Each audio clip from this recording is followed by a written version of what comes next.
All right, so this is going to be another movie review. This one's called Big Town After Dark, 1947. This is going to be another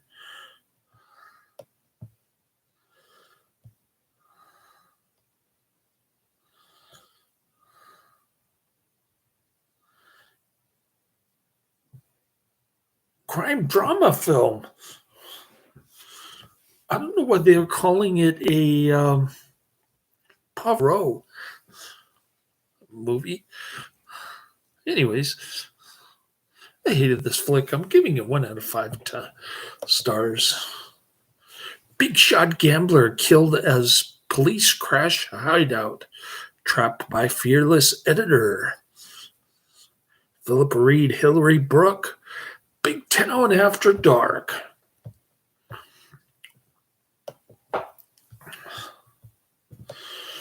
Big Town After Dark is a 1947 U.S. crime drama film directed by William C. Thomas and written by Whitman Chambers. The film stars Philip Reed, Hillary Brooke, Richard Travis, Ann Gillis, Vince Barnett, Joe Sawyer, and Robert Kent.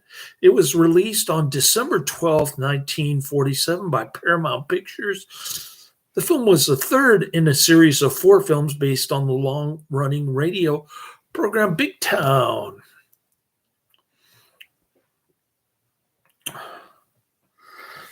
Production company Pine Thomas Productions. Distributed by Paramount Pictures. Release date December 12th, 1947. Running time 69 minutes. Thank God. That was 69 minutes of torture right there. Country, United States, and language, English.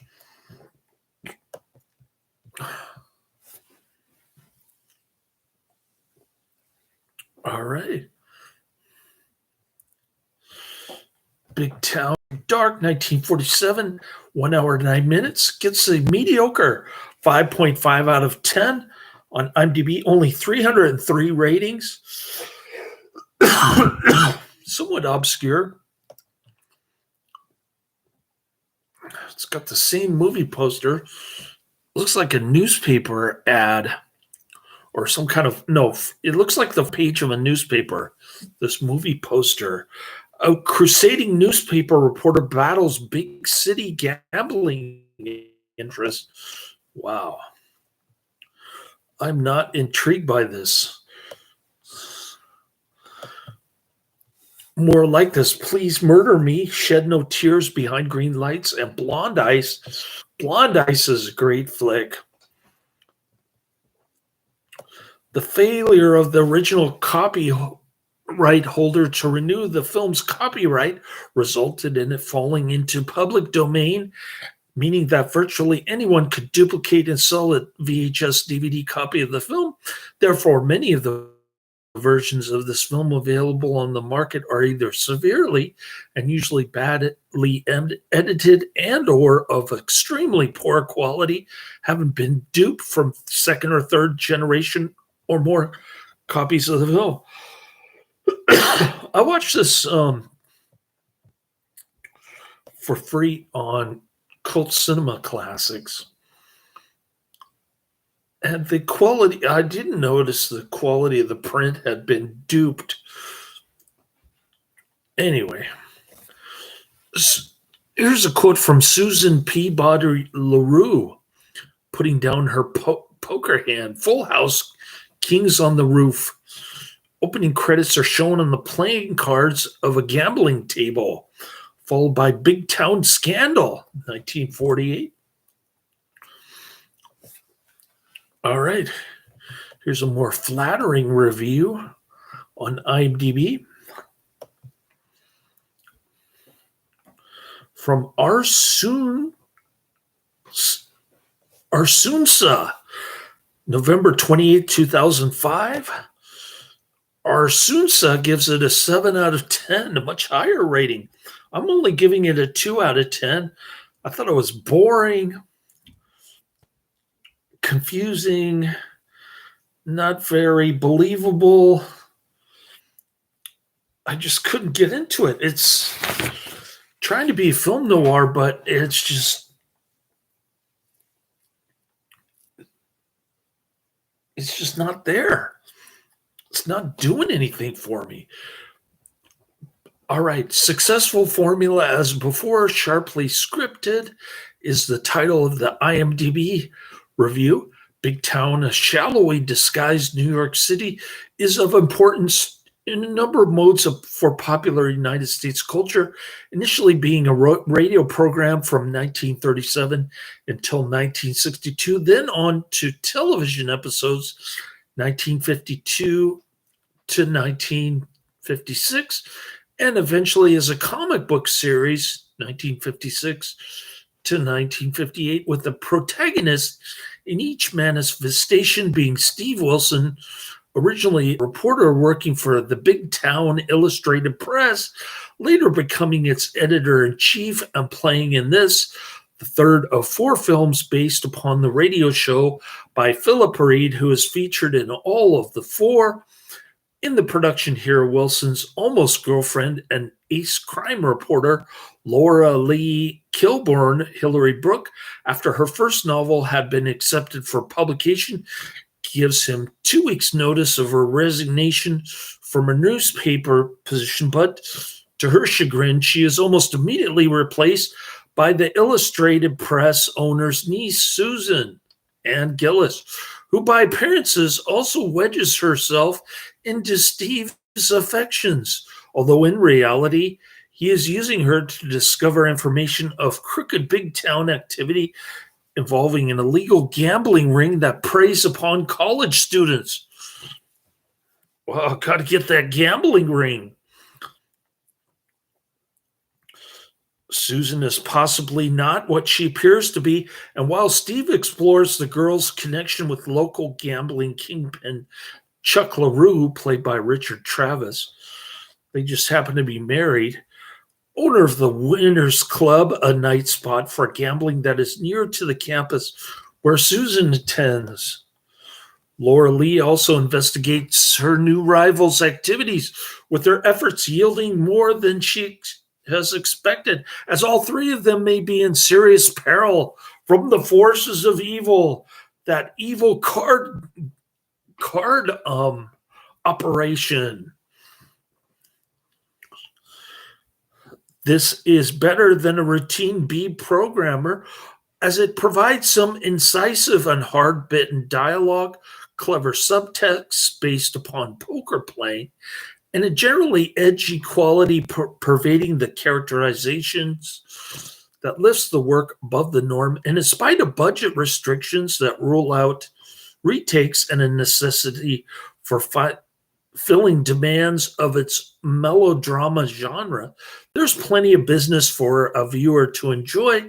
Reed and Brooke make an excellent and worldly pair. Veteran character players William Haid and Joe Sawyer perform as LaRue henchmen, and Vince Barnett has a substantial part in this Pine Thomas production, with producer William Thomas also directing and capably utilizing a crisply composed Whitman Chambers script in an always interesting, skillfully edited, briskly paced, and well-cast film that additionally includes an effective original score by Daryl Calker, Gotham flavored, of course, although the extensive location shooting is along Normandy Avenue on the east side of Hollywood. For some reason, this movie reminded me of Jailbait, but unlike Jailbait, I hated this movie. I love Jailbait. I've probably seen it 100 times. But this one, nah. There's so bad that they're good type movies, and then there's torture movies. This one is a torture movie, unfortunately. And going down my list, let's see what we got here. Nobody in the chat room tonight? Cool. Next up is 10 to Midnight, 1983, followed by The Punisher, 2004, and One Body Too Many, 1944. So that's coming down the pike this weekend. I don't have much going on. So I should be able to get through at least two of them tomorrow. Monday is going to be tricky, though, because I've got a Zoom meeting with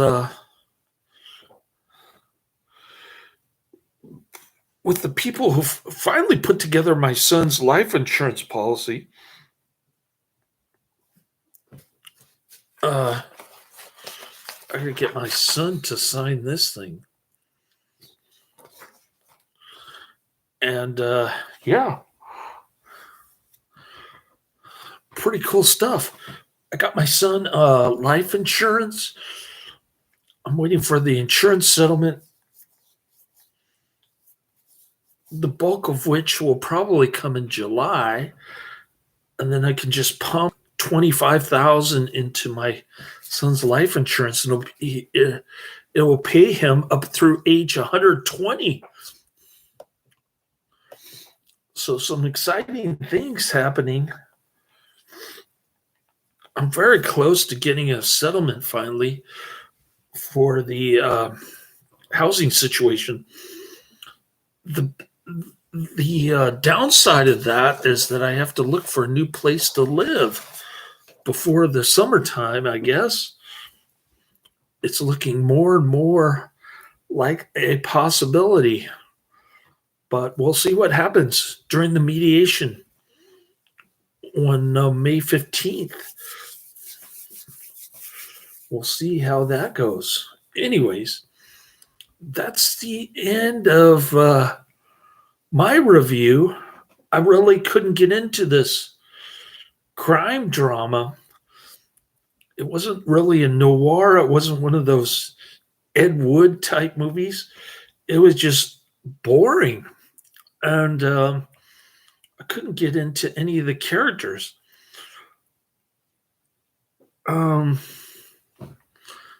Even though there were a couple of familiar faces on there, I don't know, it didn't appeal to me. It seemed rather bland. There's some kind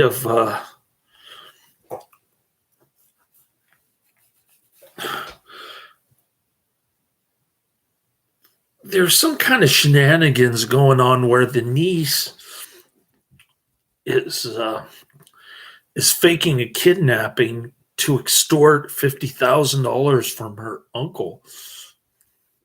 And she's married to this card game casino owner.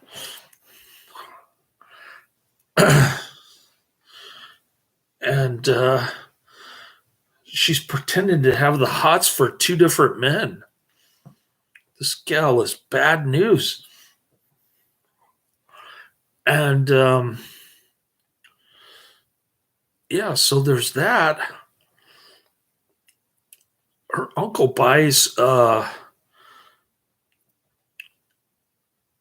shares into the card business, and they're trying to shut it down. It makes no sense. None of this makes any sense to me. But if somebody can explain what's going on in this movie, I would appreciate it, because none of it makes any sense. It's like watching a 2006 Steven Seagal movie, and you're thinking, what the heck is this? Anyways, it was pretty bad. I wouldn't recommend watching it unless you're into torturing yourself. So I'll try to wake up early tomorrow morning, get those movie reviews in. We'll keep going down my list with all these Karate Man recommendations.